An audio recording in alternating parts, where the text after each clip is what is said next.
साथियों, आज मैं आपको एक कहानी सुनाता हूँ। अनुरोध है आपसे इस कहानी को अंत तक जरूर सुने। बहुत समय पहले की बात है। किसी गांव में मोहन नाम का एक किसान रहा करता था। वह बड़ा मेहनती और ईमानदार था। अपने अच्छे व्यवहार के कारण उसे दूर दूर तक लोग जानते थे और उसकी प्रशंसा करते थे। पर एक दिन जब देर शाम वह खेतों से काम कर घर लौट रहा था, तभी रास्ते में उसने कुछ लोगों को बात करते सुना। वे उसी के बारे में बात कर रहे थे। मोहन अपनी प्रशंसा सुनने के लिए उन्हें बिना बताए धीरे धीरे उनके पीछे चलने लगा। पर उसने उनकी बात सुनी तो पाया कि वे उसकी बुराई कर रहे थे। कोई कह रहा था कि मोहन घमंडी है, तो कोई कह रहा था कि सब जानते हैं वो अच्छा होने का दिखावा करता है। मोहन ने इससे पहले सिर्फ अपनी प्रशंसा सुनी थी, पर इस घटना का उसके दिमाग पर बहुत बुरा असर पड़ा। और अब वह जब भी कुछ लोगों को बातें करते देखता तो उसे लगता कि उसकी बुराई कर रहे हैं। यहाँ तक कि अगर कोई उसकी तारीफ करता तो भी उसे लगता कि उसका मजाक उड़ाया जा रहा है। धीरे धीरे सभी ये महसूस करने लगे कि मोहन बदल गया है और उसकी पत्नी भी अपने पति के व्यवहार में आए बदलाव से दुखी रहने लगी है। और एक दिन उसने पूछा, आजकल आप इतने परेशान क्यों रहते हैं? कृपया मुझे इसका कारण बताएं। मोहन ने उदास होते हुए उस दिन की बात बता दी। पत्नी को भी समझ नहीं आया कि क्या किया जाए, पर तभी उसे ध्यान आया कि पास के ही एक गांव में एक सिद्ध महात्मा आए हुए हैं। और वो बोली, स्वामी, मुझे पता चला है कि पड़ोस के गांव में एक बहुत पहुंचे हुए संत आए हैं। चलिए हम उनसे कोई समाधान पूछते हैं। अगले दिन वे महात्मा जी के शिविर में पहुंचे।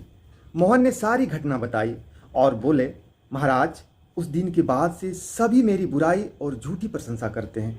कृपया मुझे बताइए कि मैं वापस अपनी साख कैसे बना सकता हूँ। महात्मा मोहन की समस्या समझ चुके थे। पुत्र, तुम अपनी पत्नी को घर छोड़ आओ और आज रात मेरे शिविर में ठहरो। महात्मा कुछ सोचते हुए बोले। मोहन ने ऐसा ही किया। पर जब रात में सोने का समय हुआ तो अचानक ही मेढकों के टर टर की आवाज़ आने लगी। मोहन बोला, ये क्या महाराज, यहाँ इतना कोलाहल क्यों है? पुत्र, पीछे एक तालाब है। रात के वक्त उसमें मौजूद मेढक अपना राग अलापने लगते हैं, पर ऐसे में तो कोई यहाँ सो नहीं सकता। मोहन ने चिंता जताई। हाँ बेटा, पर तुम ही बताओ हम क्या कर सकते हैं? हो सके तो तुम हमारी मदद करो, महात्मा जी बोले। मोहन बोला, ठीक है महात्मन, इतना शोर सुन के लगता है इन मेढकों की संख्या हजारों में होगी। मैं कल ही गांव से 50-60 मजदूरों को लेकर आता हूँ और इन्हें पकड़कर दूर नदी में छोड़ आता हूँ। और अगले दिन मोहन सुबह सुबह मजदूरों के साथ वहाँ पहुँचा। महात्मा जी भी वहीं खड़े सब कुछ देख रहे थे। तालाब ज़्यादा बड़ा नहीं था। 8-10 मजदूरों ने चारों ओर से जाल डाला और मेढकों को पकड़ने लगे। थोड़ी देर के ही मेहनत से सारे मेढक पकड़ लिए गए। जब मोहन ने देखा कि कुल मिलाकर 50-60 ही मेढक पकड़े गए, तब उसने महात्मा जी से पूछा, महाराज, कल रात तो इसमें हजारों मेढक थे, भला आज वे सब कहाँ चले गए? यहाँ तो बस मुट्ठी भर मेढक ही बचे हैं। महात्मा जी गंभीर होते हुए बोले, कोई मेढक कहीं नहीं गया। तुमने कल इन्हीं मेढकों की आवाज़ सुनी थी। ये मुट्ठी भर मेढक ही इतना शोर कर रहे थे कि तुम्हें लगा हजारों मेढक टर टर कर रहे हैं। पुत्र, इसी प्रकार जब तुमने कुछ लोगों की अपनी बुराई करते हुए सुना तो भी तुम यही गलती कर बैठे। तुम्हें लगा कि हर कोई तुम्हारी बुराई करता है, पर सच्चाई ये नहीं है कि बुराई करने वाले लोग मुट्ठी भर मेढक के समान ही थे।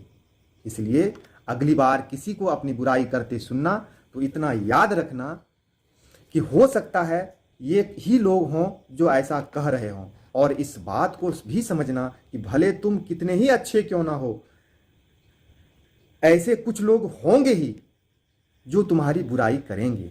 अब मोहन को अपनी गलती का एहसास हो चुका था। वह पुनः पुराना वाला मोहन बन चुका था। साथियों, मोहन की तरह हमें भी कुछ लोगों के व्यवहार को हर किसी का व्यवहार नहीं समझ लेना चाहिए और सकारात्मक सोच के साथ अपनी ज़िंदगी जीनी चाहिए।